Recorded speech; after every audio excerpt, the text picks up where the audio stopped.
Hello true believers and people who mistakenly clicked on this video. My name is Kenneth. And I'm Khalil. In preparation for the release of Avengers Infinity War this summer, we decided to recap all the Marvel films so you're ready walking into that theater on May 4th. So far, the story arcs of the MCU have been split into phases. Phase 1, Phase 2, and Phase 3. You can learn more about this by heading over to VOXATL.com and watching the first episode of our brand new series.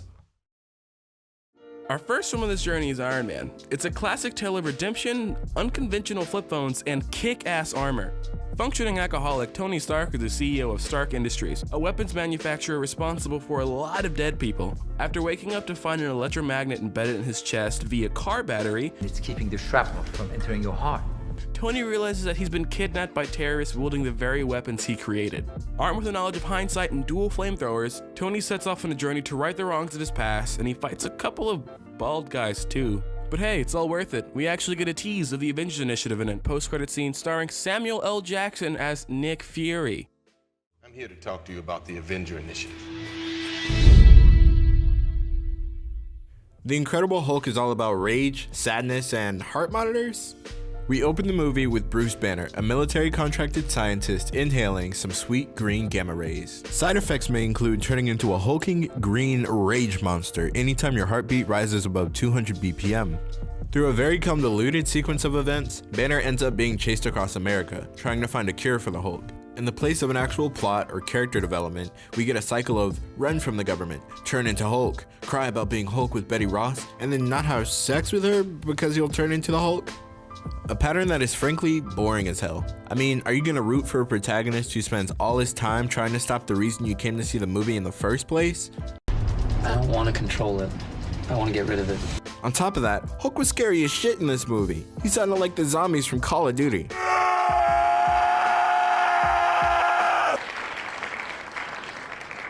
We also get our first hint at interconnectivity in the MCU when Tony Stark shows up after the credits. If your movie's mediocre, clap your hands.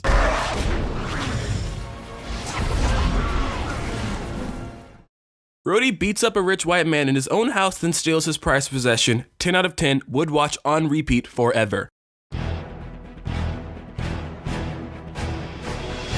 No, but seriously, this is the best part of the movie. Iron Man 2 is a weak sequel in just about every way. But look! It's War Machine, Black Widow, and that guy with the whips, Whiplash. Surely they could save this movie, right? No. Oh, okay. Iron Man 2 picks up where Iron Man left off, except Tony is now facing pressure from the US government to give up plans to the Iron Man suit, which is perfectly reasonable considering it's like a weapon of mass destruction, but whatever. Oh yeah, that arc reactor in his chest from the last movie? It's poisoning him, so he's dying. On top of this, a naughty Russian man named Ivan Vanko, aka Whiplash, is trying to kill Tony because his dad, Howard Stark, had his dad deported. Talk about daddy issues. This film doesn't really do anything for the MCU, but it gives us War Machine and Black Widow, who won't be seen until Iron Man 3 and the Avengers respectively. Side note, Marvel retconned the movie and it turns out this kid right here is Peter Parker, so I guess you've done some good, Iron Man 2, but you'll never be good enough. Nice work, kid. Thor continues the trend of unlikable protagonists seeking redemption. The first thing our hero does in this movie is start a war, just because he feels like it. Bleached eyebrows is then banished to Earth, his hammer enchanted by his father Odin. It's kinda like when your parents say, now you can eat when you finish cleaning that room. To stick to that analogy, it seems like Thor might have to go to sleep for dinner. Unworthy, depowered, and new to being human, Thor meets Jane Foster and her merry crew of boring scientists, while his trickster brother Loki takes the throne on Asgard. At this point, S.H.I.E.L.D. has Mjolnir locked up where it landed, Hawkeye makes his first on-screen appearance, and Thor cries in the rain like this was a Nicholas Sparks movie. Loki sends a near-unstoppable automaton called the Destroyer to beat his brother senseless, but Thor becomes worthy to lift Mjolnir at the last second through self-sacrifice.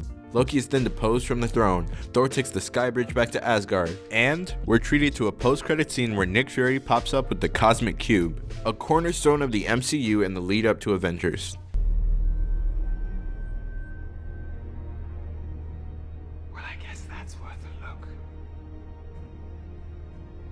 That's worth a look.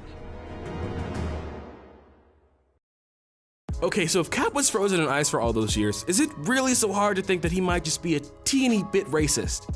No? Alright, Captain America, the first Avenger, embraces the campiness that made the original comics, well, campy. Our story begins with puny Steve Rogers, whose head is way too big for his body. But this mistake from God is rectified when the US Army injects him with muscle milk, commonly known as the Super Soldier Serum. With the push of a button and like 8,000 switches, Captain America is born, except not quite. The US Army totes him around as a mascot to sell war bonds, and it all goes well until Cap gets word that his BFF, Bucky Barnes, has been captured by Hydra, the science division of the Nazi Party. That's so extreme that even Nazis said, chill. Being the Boy Scout that he is, Cap goes AWOL and liberates the prison camp and encounters the Red Skull, the leader of Hydra, who also has this nifty little cube called a Tesseract. It does everything from cooking and cleaning to vaporizing your enemies. The Tesseract does it all. We're treated to a few more war scenes and oh, what do you know? Bucky's dead. With his best friend presumed dead, Steve soldiers on in a final confrontation with the Red Skull where the only winner is the Tesseract. Skeletor gets sucked into the cube and Cap gets an ice snap for the next 60 plus years. He wakes up in a SHIELD facility located in densely populated Manhattan, not a great place for his secret base. And boy oh boy is he in for a shock when he sees black people riding on the front of the bus. Steady, soldier.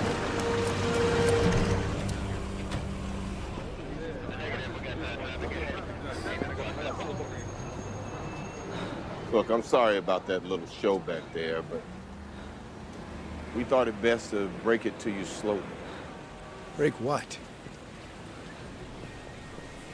You've been asleep, Cap, for almost 70 years.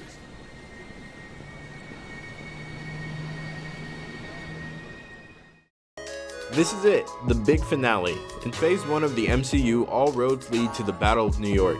For the first time in movie history, 6 characters from 5 different movies unite as Earth's mightiest heroes. The film opens up with Loki pulling up on a remote SHIELD base and taking the Tesseract. In doing so, he uses mind control to enslave a few agents, along with everyone's favorite Avenger, Hawkeye. He also destroys the base and leaves this big-ass crater.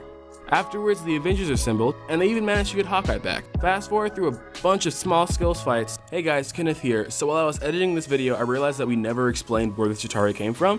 At the beginning of the movie, Loki is talking to the leader of the Chitauri race, kind of like the president, if you will, and he tells him that if he is able to find the cosmic cube for him, aka the Tesseract, then he will lend Loki his army, in which he can invade Earth pretty much and just take over it and rule it with an iron fist. So yeah, back to the video.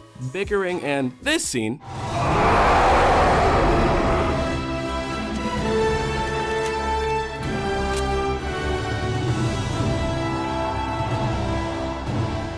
The Avengers have won and all is well. Or is it? Unbeknownst to our beloved heroes, Thanos is coming.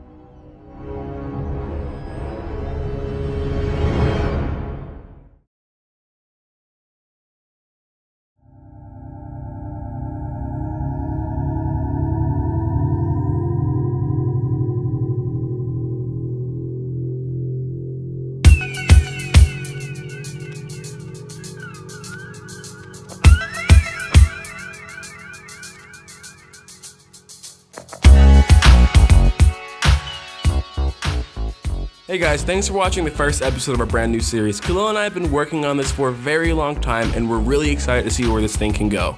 Remember to like and subscribe to this channel and you can catch more of our work up at voxatl.com. Episode 2 is coming up very soon and we'll see you then. And please remember to share this video with your friends, family, Marvel fans, or just people who want to get caught up before Infinity War comes out.